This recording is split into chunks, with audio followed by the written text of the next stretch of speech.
یہ قرآن جو تم نے سمجھا ہے یا ایسے ہی صحابہ نے سمجھا تھا یا نہیں؟ حضرت عبداللہ ابن عباس کی ایک بات بول کر بات کو میں انشاءاللہ آگے بڑھاؤں تو بہتر ہوگا۔ عبداللہ ابن عباس نے کہا قرآن کی تفسیر سب سے بہترین کیا ہے؟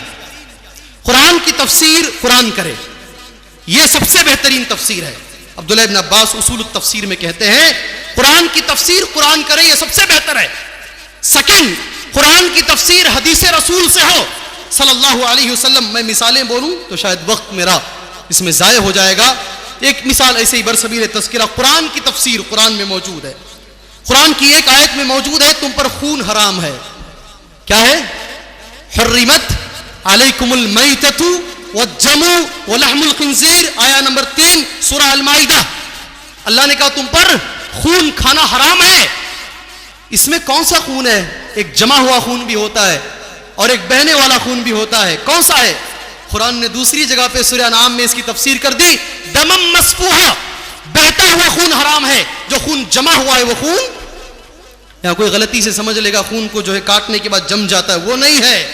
تلی کے بارے میں کہا گیا ہے، کلیجی کے بارے میں کہا گیا ہے، وہ بھی خون ہے جمع ہوا۔ قرآن نے قرآن کی تفسیر کی ہے، قرآن نے حدیث کی تفسیر، حدیث نے قرآن کی تفسیر کی۔ جیسے اللہ کے نبی صلی اللہ علیہ وسلم نے سورہ ابراہیم آیت نمبر 20 پر 3 کی خود نبی نے تفسیر بیان کی صلی اللہ علیہ وسلم۔ کیا لوگ کہیں گے، کیا علماء تفسیر بیان کریں گے؟ اللہ کے نبی نے تفسیر بیان کی، یثبت اللہ الذین آمنوا بالقول الثابت، اللہ رب الجلال مومنوں کو ثابت قدم رکھے گا دنیا میں بھی اور آخرت میں بھی۔ جی ہاں، اللہ کے نبی نے کہا اس سے مراد قبر ہے۔ قبر کے اندر جب مسلمان کو دفنایا جائے گا اللہ رب الجلال ثابت قدم رکھے گا مومن کو اور 3 جواب مومن دے گا۔ نبی نے تفسیر کر دی صحیح مسلم کی حدیث کے مطابق۔ قرآن کی تفسیر صحابہ، اسی ڈھنگ سے آپ جائیں گے تو آپ امن میں رہیں گے۔ پھر قرآن کی تفسیر محدثین نے کی، جیسے امام بخاری رحمت اللہ علیہ نے ایک تفسیر کی، سورہ محمد آیت نمبر 19 کی تفسیر امام بخاری نے کر کے دکھایا، فَعْلَمْ أَنَّهُ لَا إِلَهَ إِلَّا اللَّهُ، جان لو اللہ کے سوا کوئی معبود نہیں۔ کہا اس میں لا الہ الا اللہ سے پہلے علم کی فضیلت ہے۔ میں کچھ باتیں آپ کو بتانا چاہتا ہوں جو بیسک بنیادی۔ تحقیق کس میں کریں گے آپ تقلید کو چھوڑ کر؟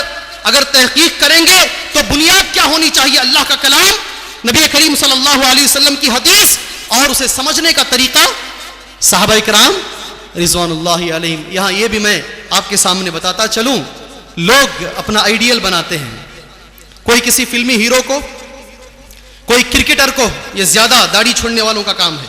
جی ہاں، داڑیاں چھوڑ کر اپنے آپ کو شان سے کہتے ہیں، کرکٹروں کے پیچھے بھاگتے ہیں۔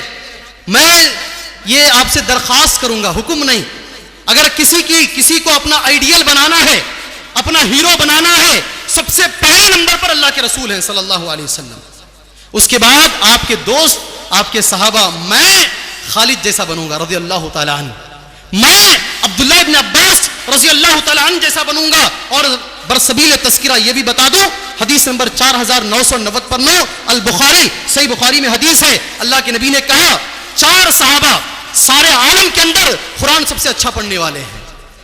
جی ہاں، میں نے کئی بار ہماری مسجد میں کہا ہے، یہ صحیح بخاری حدیث نمبر 4990 پر 9 امام ابن کثیر رحمت اللہ علیہ نے مقدمہ ابن کثیر کے اندر اس حدیث کو پیش کیا ہے۔ جی ہاں، 4 صحابہ ساری دنیا میں سب سے اچھا قرآن پڑھنے والے ہیں۔ جی ہاں، کوئی آپ میں سے بتا سکتا ہے ایک صحابی رسول کا نام؟ جی بتاؤ بھائی، سارے عالم میں سب سے اچھا قرآن پڑھنے والا ہے، ایک صحابی کا نام بتاؤ۔ اب پوچھتا ہوں، جی ہاں، سب سے بہترین کرکٹر کون ہے؟ بولو جی، یہ تو معلوم ہے نا، یہ تو معلوم ہے آپ کو۔ تمام صحابہ میں 4 صحابہ، اگر کسی کو آئیڈیل بنانا ہے میرے نوجوان دوستوں، صحابہ آپ کے سامنے ہیں، محدثین آپ کے سامنے ہیں، ان کا طریقہ آپ کے سامنے ہے، اسے آئیڈیل بنائیے۔ چلیے میں نام گنا دیتا ہوں آپ کے سامنے۔ پہلے نمبر پر عبداللہ ابن مسعود رضی اللہ تعالیٰ عنہ، دوسرے نمبر پر حضرت معاذ بن جبل رضی اللہ تعالیٰ عنہ، تیسرے نمبر پر حضرت سالم رضی اللہ تعالیٰ عنہ، چوتھے نمبر پر جی حضرت ابی ابن کعب رضی اللہ تعالیٰ عنہ، بہت اچھا قرآن پڑھتے تھے۔ بہرحال آپ اگر تحقیق کریں گے، تحقیق کی بنیاد کیا ہوگی؟ اللہ کی کتاب، نبی کریم صلی اللہ علیہ وسلم کی حدیث اور صحابہ کرام رضوان اللہ علیہ مجمعین کا طریقہ۔ یہ بار بار کئی وقت میں نے اس میں اپنا ویسٹ کیا ہے تاکہ یہ چیز آپ کے سمجھ میں آ جائے۔ جب یہ چیز آئے گی میرے موضوع کا تیسرا مرحلہ ہے انسان کے دل میں ایک چیز پیدا ہوگی. جب اللہ کا کلام پڑھے گا اللہ سے قریب ہوگا, نبی کریم صلی اللہ علیہ وسلم کی حدیث پڑھے گا اللہ کے نبی سے قریب ہوگا. ان دونوں کی محبت اپنے دماغ میں آئے گی. جب محبت آئے گی تو اتباع کا جذبہ پیدا ہوگا. یہ بات سمجھ میں نہیں آئی؟ بات سمجھ میں نہیں آئی؟ نہیں, ذرا لاجک ہو گیا. جی ہاں, جب اللہ اور اس کے رسول صلی اللہ علیہ وسلم کی محبت ہمارے دماغ میں آئے گی, اس کا ریزلٹ یہ ہوگا کہ ہم ان دونوں سے محبت کریں گے اور ہمارے سینوں کے اندر اتباع آئے گا. نبی کریم صلی اللہ علیہ وسلم کا طریقہ ہمارے سینوں کے اندر آئے گا. ہم کوشش کریں گے ہماری نماز نبی کے طریقے پہ ہو رہی ہے نہیں ہو رہی ہے. تقلید کا ضد ہے اتباع, تقلید کا ضد ہے اتباع. میں نے پہلے ہی لفظ جو استعمال کیا آپ کے سامنے, تقلید نام ہے کسی شخص کی طرف اپنے آپ کو منسوب کر لینا, اور اتباع نام ہے اپنے آپ کو اللہ کے رسول صلی اللہ علیہ وسلم کے طریقے پر چلانا.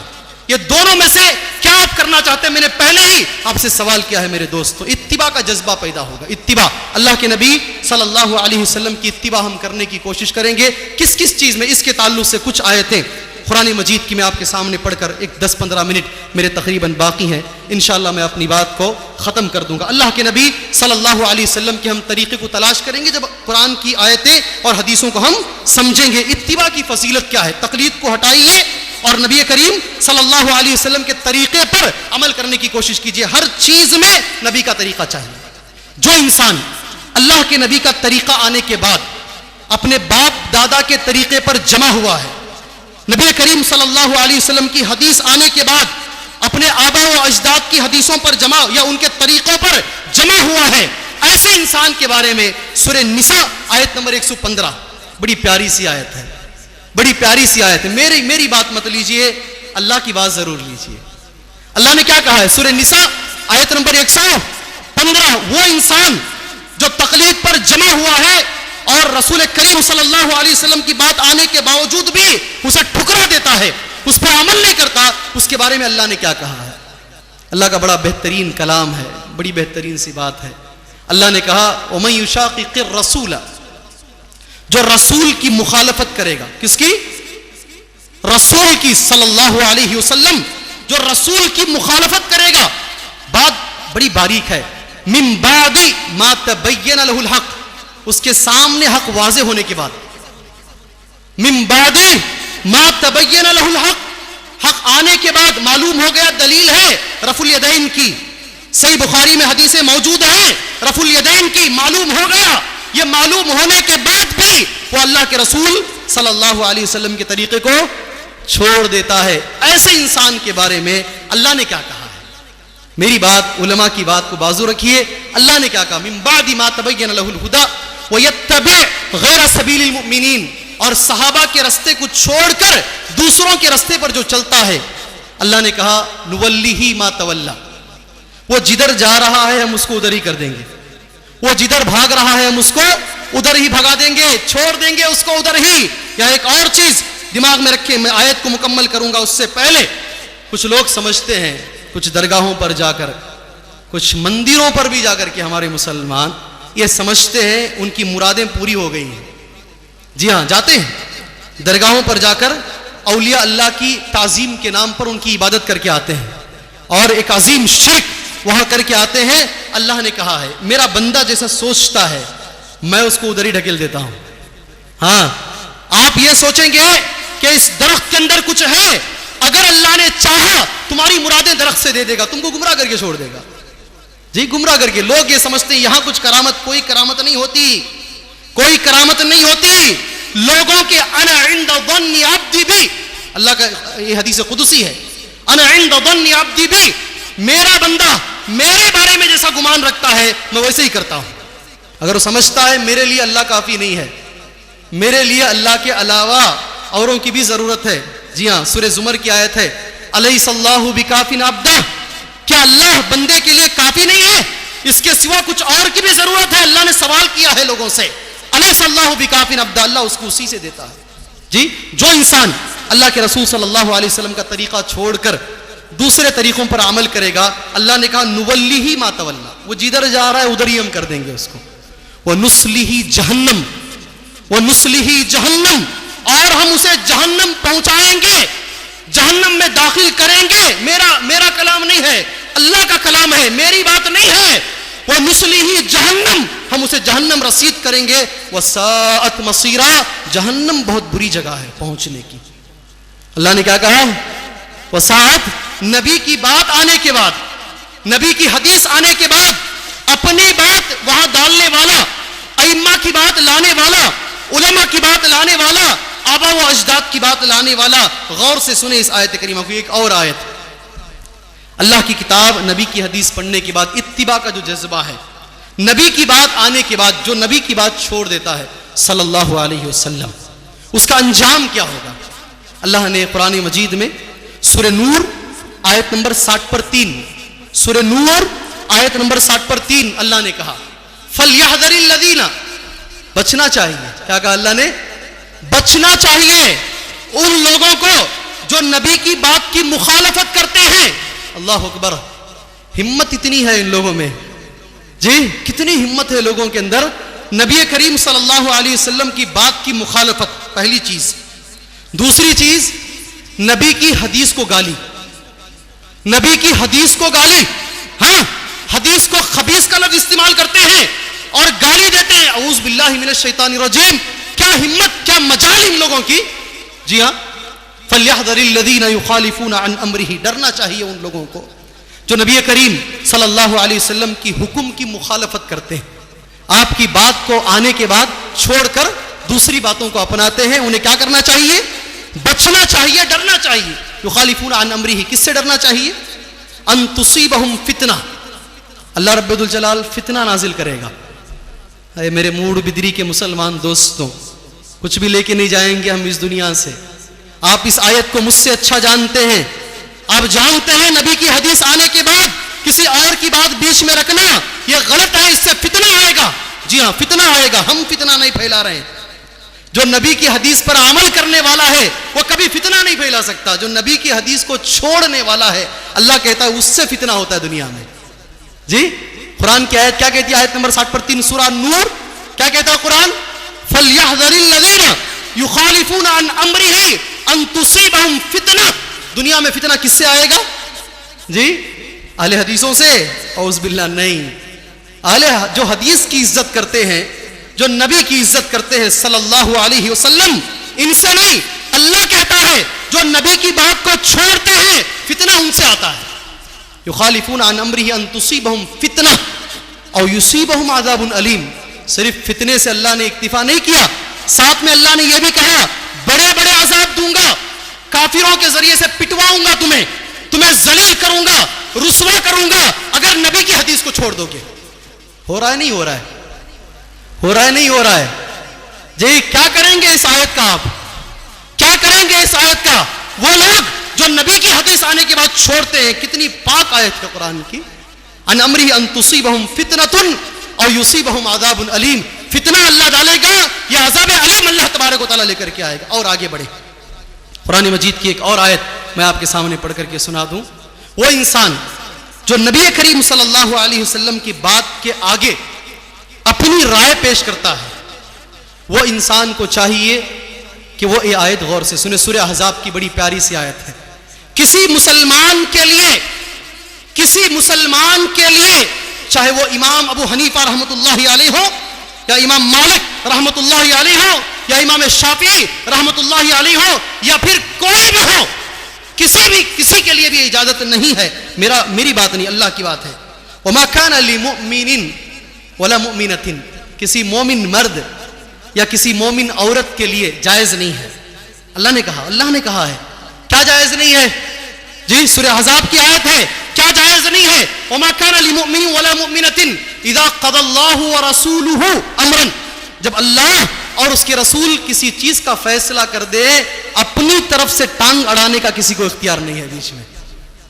ان يكون لهم الخيرة من امرهم، کسی کو اختیار کا لفظ اللہ نے کہا، ان يكون لهم الخيرة من امرهم، ان کو اپنا اختیار نہیں دیا گیا۔ اللہ کے نبی کی بات آ گئی تو کیا کرنا چاہیے؟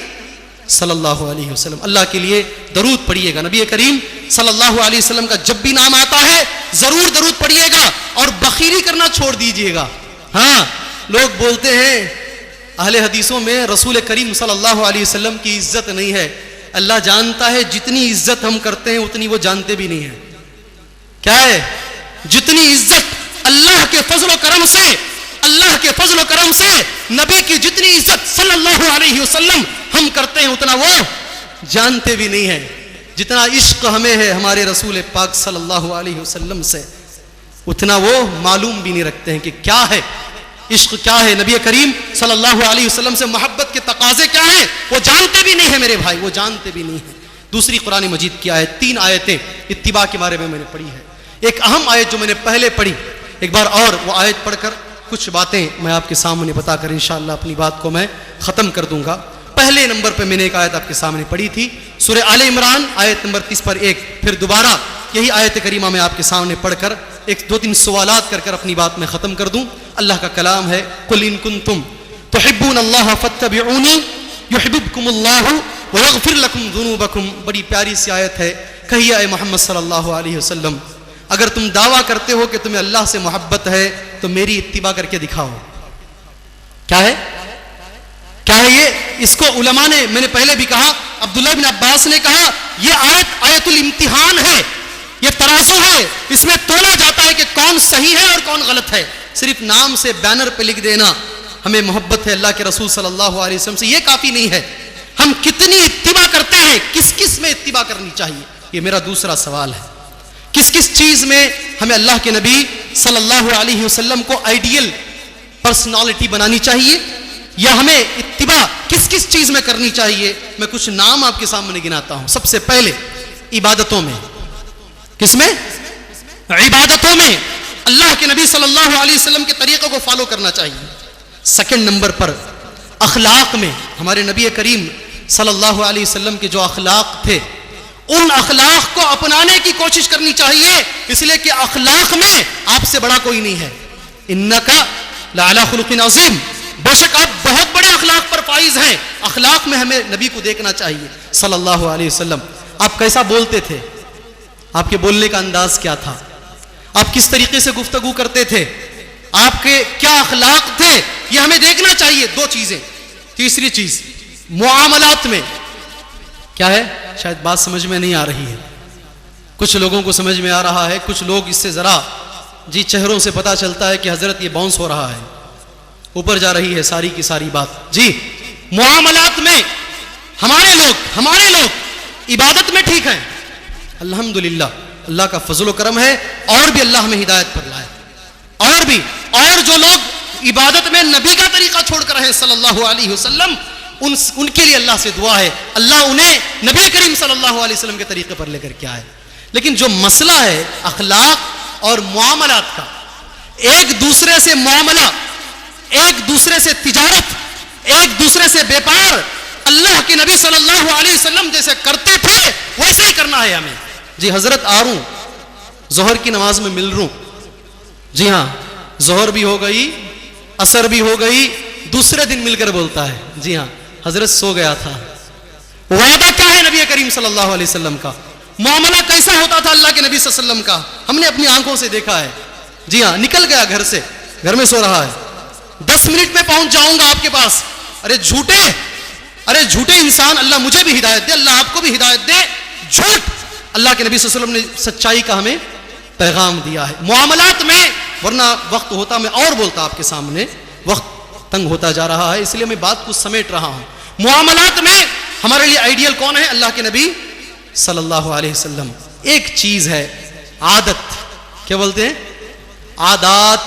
عادتیں. اللہ کے نبی صلی اللہ علیہ وسلم کی کچھ عادتیں ہیں، ہیبٹس جسے آپ بولتے ہیں، عادتیں ہیں. ان عادتوں کے اندر بھی اگر ہم کوشش کریں اللہ ثواب دے گا، اگر ہم سے نہیں ہو سکا انشاءاللہ اللہ ہماری پکڑ نہیں کرے گا. عادتیں نبی کریم، عادات، عبادات، اخلاق، معاملات، یہ 4 چیزیں، چاروں میں کوشش کرنی. مثال کے طور پر نبی کریم صلی اللہ علیہ وسلم کی عادت تھی مانگ بیچ سے نکالتے تھے.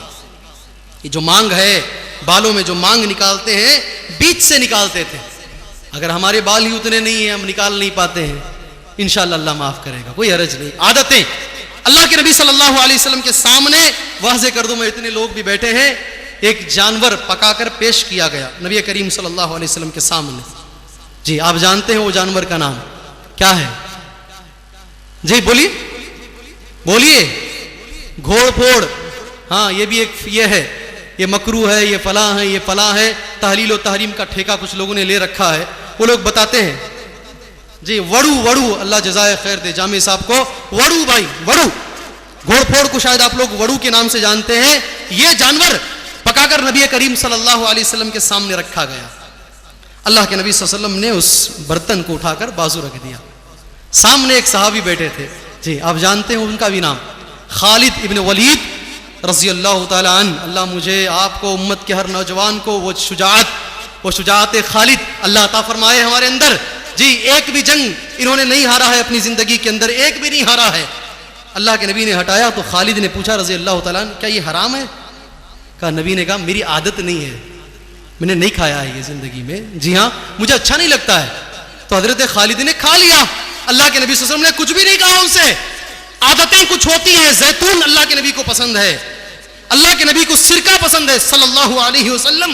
جی ہاں یہ اگر ہمیں پسند عادتیں، لیکن پہلے نمبر پر جیسے میں نے کہا عبادات میں 100% ایک مسلمان کو چاہیے نبی کریم صلی اللہ علیہ وسلم کا طریقہ اپنائے. نماز، روزہ، زکوٰۃ، حج، یہ تمام چیزیں کسی بھی عبادت کو قبول ہونے کے لیے 3 شرطیں ہیں. کوئی بھی عبادت ہو قبول ہونے کے لیے 3 شرطیں ہیں. پہلی شرط یہ ہے وہ عبادت اللہ پسند کرے. کچھ علماء نے صرف 2 کہا. دوسری شرط یہ ہے وہ نبی کریم صلی اللہ علیہ وسلم کے طریقے پر ہو، اللہ کے نبی صلی اللہ علیہ وسلم کے طریقے پر ہو. اور تیسری شرط یہ بتائی گئی ہے اس کے اندر اخلاص ہو، ریاکاری نہ ہو، دکھاوا نہ ہو. انشاءاللہ وہ عبادت اللہ تبارک و تعالی قبول کرے گا. بس اللہ سے دعا ہے اللہ تبارک و تعالی ہمیں ہر چیز میں نبی کریم صلی اللہ علیہ وسلم کی اتباع کرنے کی توفیق عطا فرمائے. ہمارے معاملات کے اندر، ہماری عبادتوں کے اندر، ہمارے اخلاق کے اندر، ہماری عادتوں کے اندر، اور ہمارے وہ بھائی جو اللہ کے نبی صلی اللہ علیہ وسلم کے طریقے سے ذرا ہٹ کر کے زندگی گزار رہے ہیں، تھوڑا سا گمراہ ہو گئے ہیں، اللہ سے دعا ہے اللہ تبارک و تعالیٰ انہیں حدیث رسول سمجھنے کی توفیق عطا فرمائے، اس پر عمل کرنے کی توفیق عطا فرمائے. وہ لوگ جو پروپگنڈے اور واویلے اور الگ الگ خیالات، بدگمانیاں ہمارے بارے میں یا حدیث رسول صلی اللہ علیہ وسلم کے بارے میں پھیلاتے ہیں، اللہ ان کو توفیق دے حق سمجھنے کی اور حق پر عمل کرنے کی. اللہم ارنا الحق حقا وارزقنا اتباعہ وارنا الباطل باطلا وارزقنا اجتنابہ. آمین. وصلی اللہ علی النبی الکریم. السلام علیکم ورحمۃ اللہ وبرکاتہ. جزاک اللہ خیر احسن الجزاء. یہ تھے شیخ عبد القدیر عمری، امام و خطیب مسجد رحمانیہ، مسلم کالونی، بنگلور. اتباع سنت کی فضیلت اور تقلید کی مذمت پر قرآن و حدیث کے دلائل سے آپ کے سامنے واضح کر رہے تھے. اللہ کا فرمان اتبعوا ما انزل الیکم من ربکم ولا تتبعوا من دونہ اولیاء. اس چیز کی تم اتباع کرو جو اللہ تبارک و تعالیٰ نے نازل فرمایا، جو آسمان سے نہیں اترا اس کی پیروی تم مت کرو. سچ فرمایا کسی شاعر نے، محمد کی جس دل میں الفت نہ ہوگی سمجھ لو کہ قسمت میں جنت نہ ہوگی. کرے جو اطاعت محمد کی دل سے اسے پیر و مرشد کی حاجت نہ ہوگی. بھٹکتا رہا ہے بھٹکتا رہے گا محمد کی جس کو عقیدت نہ ہوگی. برادران محترم، اللہ تبارک و تعالی ہم تمام کو اتباع سنت کا پیروکار بنائے اور ہر معاملے میں، عبادات میں، اخلاق میں اور اپنے عبادات میں اللہ تبارک و تعالی کے قرآن اور نبی کے حدیث سے ہم کو دلیل لے کر عمل کرنے کی توفیق عطا فرمائے. فضیلت الشیخ احمد اللہ قریشی عمری مدنی حفظہ اللہ قرآن و حدیث کے روشنی میں مسلک اہل سنت والجماعت کو آپ کے سامنے وضاحت فرمائیں گے. السلام علیکم ورحمۃ اللہ وبرکاتہ. ان الحمد للہ نحمده ونستعینه ونستغفره ونعوذ باللہ من شرور انفسنا ومن سیئات اعمالنا من يهد الله فلا مضل له ومن يضلل فلا هادي له واشهد ان لا اله الا الله وحده لا شريك له واشهد ان محمدا عبده ورسوله. اعوذ باللہ السمیع العلیم من الشیطان الرجیم من ہمزہ ونفخہ ونفثہ بسم اللہ الرحمن الرحیم یا ایہا الذین آمنوا اتقوا اللہ حق تقاتہ ولا تموتن الا وانتم مسلمون یا ایہا الناس اتقوا ربکم الذی خلقکم من نفس واحدہ وخلق منها زوجها وبث منهما رجالا كثيرا ونساء واتقوا الله الذي تساءلون به والأرحام إن الله كان عليكم رقيبا يا أيها الذين آمنوا اتقوا الله وقولوا قولا سديدا يصلح لكم أعمالكم ويغفر لكم ذنوبكم ومن يطع الله ورسوله فقد فاز فوزا عظيما أما بعد فإن خير الحديث كتاب الله وخير الهدي هدي محمد صلى الله عليه وسلم وشر الأمور محدثاتها وكل محدثة بدعة وكل بدعة ضلالة وكل ضلالة في النار أعوذ بالله السميع العليم من الشيطان الرجيم بسم الله الرحمن الرحيم هو الذي بعث في الأميين رسولا منهم يتلو عليهم آياته ويزكيهم ويعلمهم الكتاب والحكمة وَإِن كَانُوا مِن قَبْلُ لَفِي ضَلَالٍ مُبِينٍ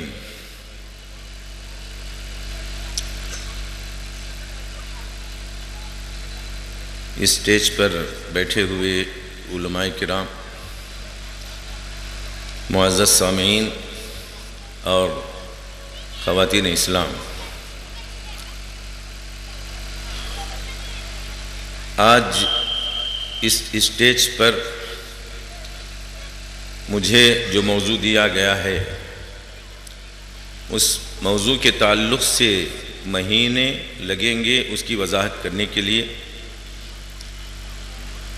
لیکن چونکہ مجھے آج سوا گھنٹے میں جو کچھ کہنا ہے انشاءاللہ پوری امانت داری اور دیانت داری کے ساتھ قرآن اور حدیث کی روشنی میں ہی پوری باتیں انشاءاللہ بتانے کی کوشش کروں گا، اور اس سے باہر جانے کی جرات نہیں کروں گا انشاءاللہ۔ ابھی ہمارے نوجوان مقرر جناب عزیزم عبدالقدیر صاحب نے ماشاءاللہ پرجوش خطاب کیا اور آپ کو تحقیق کی دعوت دی ہے اور اتباع رسول کا مفہوم سمجھایا ہے، لیکن جو ہندوستان کے اندر بینڈ باجا بجایا جاتا ہے، عشق اور محبت کے دعوے کیے جاتے ہیں، یہ قرآن نے نہیں کہا کہ رسول اللہ صلی اللہ علیہ وسلم سے محبت کرنے والے جنت میں جائیں گے، یا اللہ کے نبی صلی اللہ علیہ وسلم نے یہ فرمایا ہو کہ مجھ سے محبت کرنے والا جنت میں جائے گا۔ قرآن کہتا ہے قُلْ إِن كُنتُمْ تُحِبُّونَ اللَّهَ فَاتَّبِعُونِي، اگر تم کو اللہ سے محبت ہو میرا اتباع کرو، میرا پیچھا کرو۔ معنی کیا ہوا؟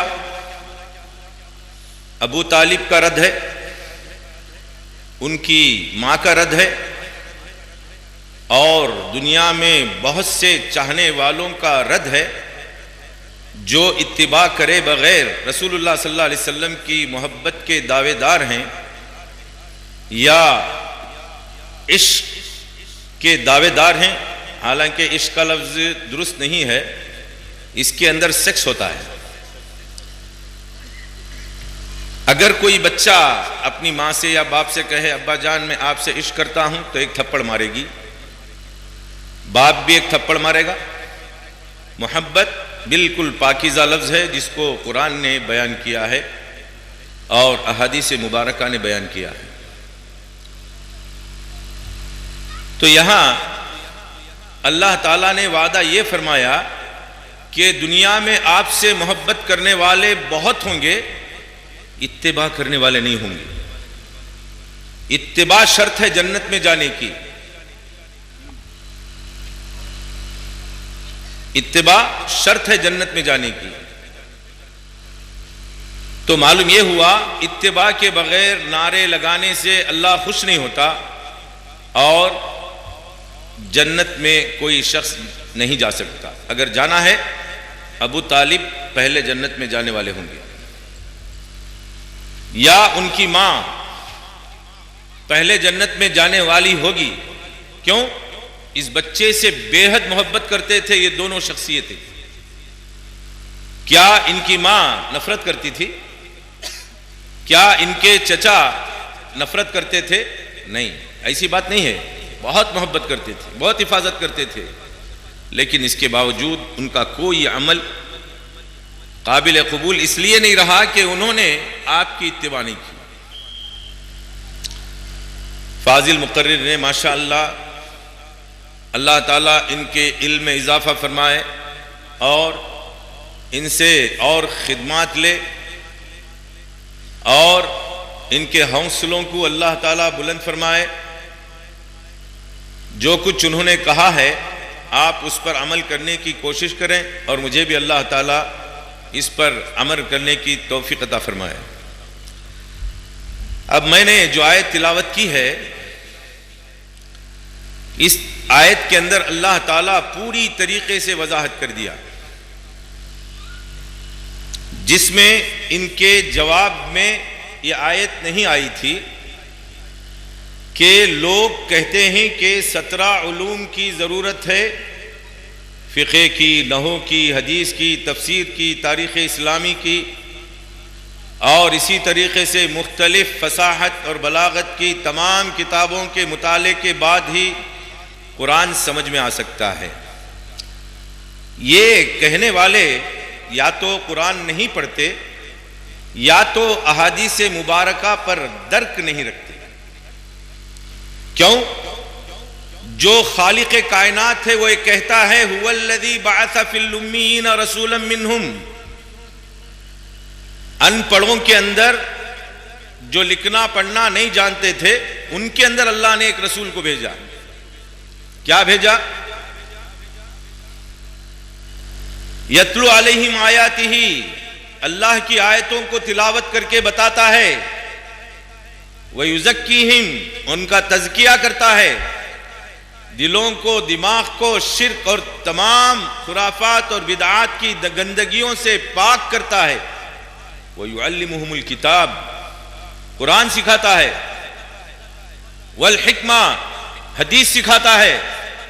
وَإِن كَانُوا مِن قَبْلُ لَفِي ضَلَالٍ مُبِينٍ، اس سے پہلے شراب پیتے تھے، چوری کرتے تھے، زنا کرتے تھے، بت پرستی کرتے تھے، بچیوں کو دفن کرتے تھے.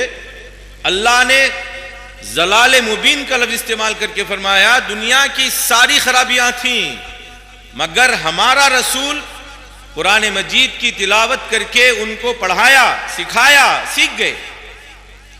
دوسری آیت ان کا رد کرتی ہے وَمَا أَرْسَلْنَا مِن رَسُولٍ إِلَّا بِلِسَانِ قَوْمِهِ، ہم نے کسی بھی رسول کو بھیجا ہے تو اسی قوم کی زبان میں بھیجا ہے. آپ کے بچے کو اردو کا فاعل معلوم نہیں ہے، مفعول معلوم نہیں ہے، مضاف مضاف الیہ معلوم نہیں ہے، لیکن آپ اردو میں بات کرتے ہیں، جاؤ بیٹا قلم لے کر آؤ، سمجھ جاتا ہے. جاؤ امی سے معافی مانگو، سمجھ جاتا ہے. اب اجانب کے لیے گرامر کی ضرورت ہے، لیکن جو عرب تھے، عربی زبان میں ہمارا نبی جو کچھ بیان کرتا ہے وہ سمجھ جاتے تھے. یہ قرآن کہتا ہے.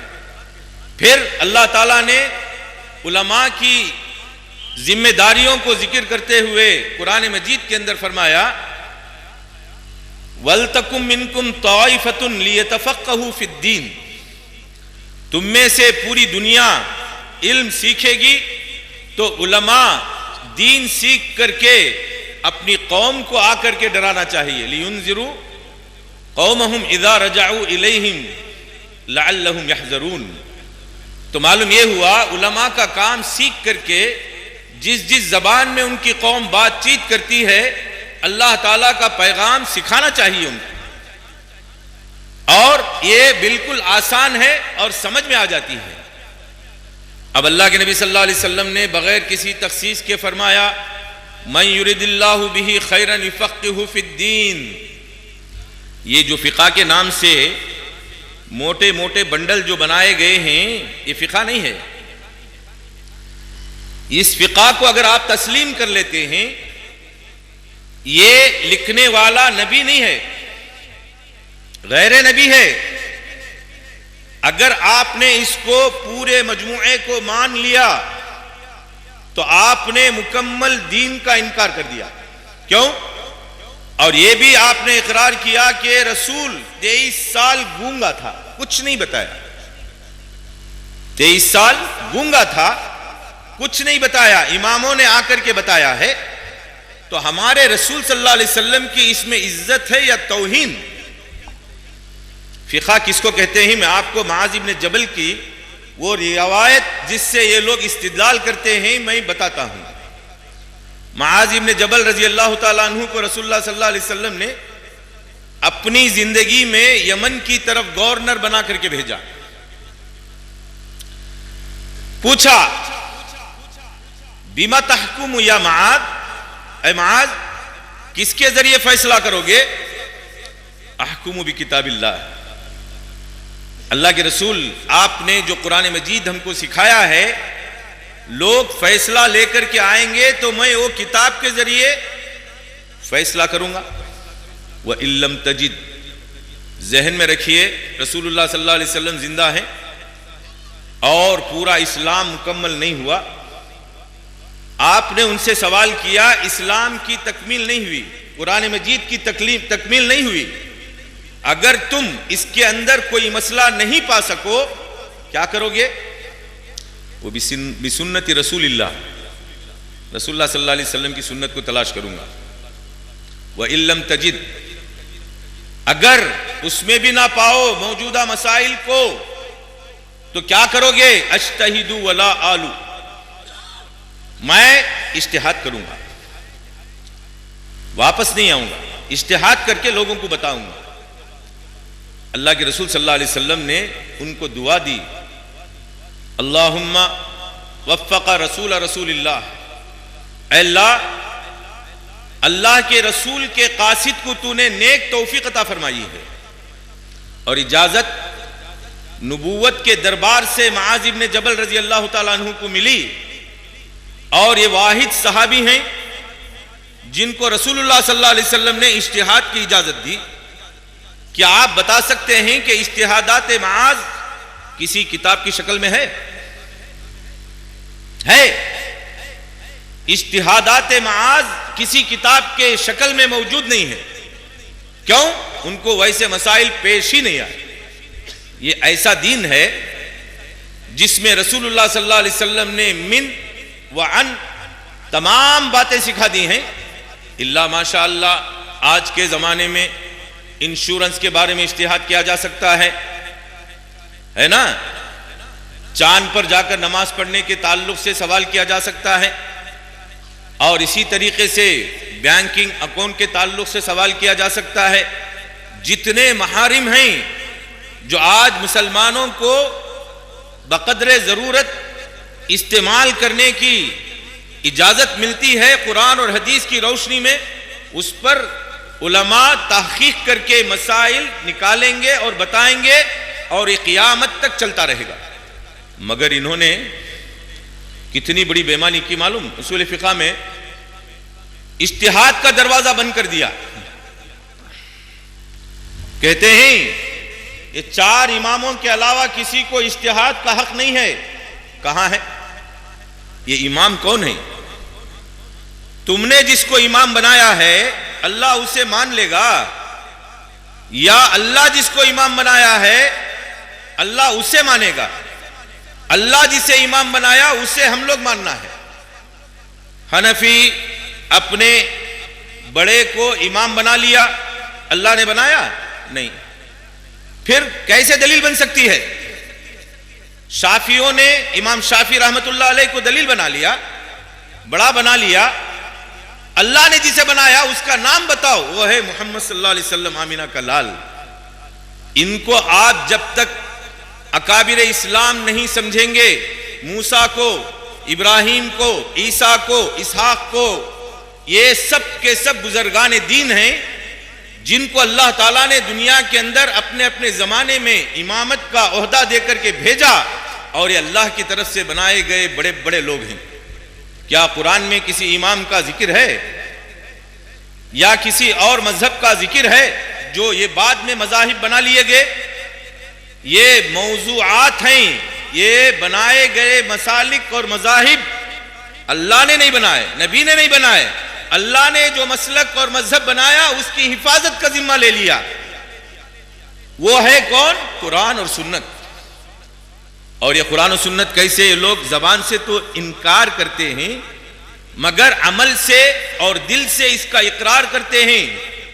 آج سلام سنٹر پورے بنگلور کے اندر مشہور ہے. اگر قرآن مجید کا ترجمہ ہندوؤں کو، مسلمانوں کو سمجھ میں نہیں آ رہا ہے تو چھاپا کیوں جا رہا ہے؟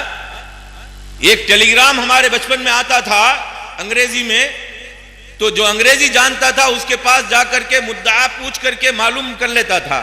خوشخبری ہوتی بہت ہنستا تھا، اگر اس کے اندر کوئی رنج کی بات ہوتی تو روتا تھا. معلوم یہ ہوا کہ ایک بدھو سے بدھو انسان بھی جس زبان کو نہیں جانتا اس کا ٹرانسلیشن اس کی زبان میں کر دے، روتا بھی ہے ہنستا بھی. تو آج قرآن مجید کے 100 زبانوں میں ترجمے اس لیے کیے گئے ہیں کہ جو آدمی جو زبان جانتا ہے وہ قرآن مجید کو سمجھ لے. اور احادیث کا ترجمہ اس لیے کیا جاتا ہے کہ جو آدمی جس زبان میں ہو اس زبان سے ترجمہ کرے تو قرآن اور حدیث دونوں کے مفہوم کو سمجھ لے. لیکن اللہ تعالیٰ نے شرائط نہیں لگائے.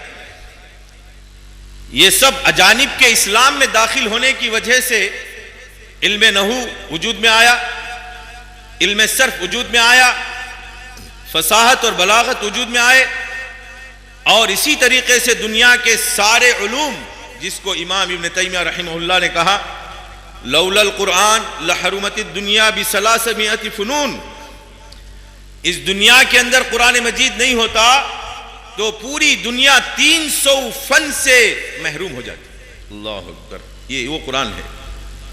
اب اسے مردہ کتاب بنا کر کے اس کے دروازے بند کر دیے جائیں اور نبوت کے اور امامت کے دروازے کھول دیے جائیں، اس کا ذکر تو قرآن مجید میں نہیں ہے، بلکہ احکام کے استنباط کے مسائل کا ذکر ہے. اور یہ ہماری ذمہ داری ہے کہ ہم جو لوگ نہیں جانتے ان تک ان کی زبانوں میں اسلام کو پہنچائے، اسلام کو پہنچائے. اب جو جس زمانے میں کہہ دیا اسی بات پر قائم رہے، اور وہ بھی غیر نبی. غیر نبی کا معاملہ کیا ہے معلوم؟ اللہ کے رسول صلی اللہ علیہ وسلم کے ساتھ کسی بھی معاملے میں موازنہ کیا ہی نہیں جا سکتا، نہ اسوے کے اندر، نہ علم کے اندر، اور نہ کسی چیز کے اندر ان کا مقابلہ کیا جا سکتا ہے. اگر کوئی آدمی مناظرہ کر رہا ہے تو میں یہ بھی سمجھتا ہوں کہ ہمارے نبی کی توہین کر رہا ہے کہ ایک غیر نبی کی بات کو ایک نبی کے برابر سمجھ کر کے اس سے مناظرہ کیا جائے. یہ محمد صلی اللہ علیہ وسلم کی توہین ہے. ہاں، اگر جیسے رسول اللہ صلی اللہ علیہ وسلم نے فرمایا میرا مقابلہ نبی سے ہو سکتا ہے. کس سے ہو سکتا ہے؟ عیسائی سے ہو سکتا ہے، یہودی سے ہو سکتا ہے. کیوں؟ ان کا قرآن میں ذکر ہے. اور آپ نے ڈرایا بھی، لا تفضلونی علی یونس ابن متى وانا سید ولد آدم، میں آدم کے بچوں کا سردار ہوں لیکن یونس ابن متى سے زیادہ بھی میری فضیلت مت بیان کرو اور ان کی حقارت نہ کرو، اس لیے کہ وہ میرا بھائی ہے، نبی ہے اللہ کا، اس کا ذکر قرآن مجید میں ہے. لیکن اللہ تعالیٰ نے ان کی مذمت کی ہے. وَلَا تَكُنْ كَصَاحِبِ الْحُوتِ، مچھی والے کے جیسا مت ہو جا. پھر اللہ تعالیٰ نے مذموم کہا، ابقا کہا، بھگوڑا کہا. وہ اللہ کا معاملہ یونس علیہ السلام کا معاملہ ہے. اگر امت اس نشان کیے ہوئے نبی پر انگلی اٹھاتی ہے اس کا ایمان ضائع ہو جاتا ہے. اس لیے اللہ کے نبی صلی اللہ علیہ وسلم نے فرمایا نہیں، یونس ابن متى سے بھی مجھے بڑا کر کے مت کہو، حالانکہ میں آدم کے بچوں کا سردار ہوں. ولا فخرا، فخر بھی نہیں کرنا. یہ ہے رسول اللہ صلی اللہ علیہ وسلم کی تعلیم. اب اگر کوئی آدمی قرآن کو اور حدیث کو امام کی بات سے موازنہ کرتا ہے یا بڑا سمجھتا ہے، اب اس کی تو خیر نہیں ہے اللہ کے پاس، اللہ کے پاس اس کی خیر نہیں ہے۔ جو اپنے امام کو، جس کا تذکرہ نہ قرآن میں ہے نہ حدیث میں ہے، اسے بڑا کر کے اس کی بات کو قرآن اور حدیث سے موازنہ کر کے ٹھکرا دیا جائے، اگر اس کی بات غلط ہو تو قرآن اور حدیث کو ٹھکرا کر کے اس غلط بات کو شریعت سمجھا جائے، تو یہ تمام اللہ اور اس کے رسول کی شان میں گستاخانہ سمجھے جائیں گے۔ یہ گستاخی ہے، اگرچہ کہ لوگ محسوس نہیں کر رہے۔